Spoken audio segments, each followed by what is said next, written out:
Durumaanuu bakka hawwata imala amantaa fi teessuma magaalaa eebbifamtuu amantaa Islaamummaa ta'uun kan beekamtu Saawudiin yeroodhaa yerootti ijoo dubbii fi biyya wanti ajaa'ibaan itti hojjetamu ta'aa dhufteetti. Hojii waraqaarraa hin darbanii kan jedhamanii ijaarsawwan qalbii addunyaa fi abjuu fakkaatan saffisaan hojjechaa kan jirtu Saawudiin hin dhugoomanii hin hojjetamanii kan jedhaman ijaarsawwan gurguddoo bifaa fi boca qabatanii dhalachuun carraa gammoojjii keessaa of tolummaa guddaan wayita dhaabbatan argamaa jira.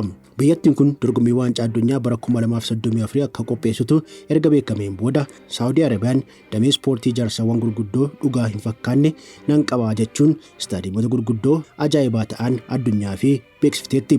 Wanti ajaa'ibaan immoo ijoo dubbii fi hawwatuu qalbii kan ta'e ijaarsawwan istaadiyoomota kunneen dabalataan daawwattoota kubbaa miilaa kanaaf dhufanii fi hoteelota qananii fi ammayyaa 100,000 fi 28 ijaaruu fi olii gadi kaachaa jirti.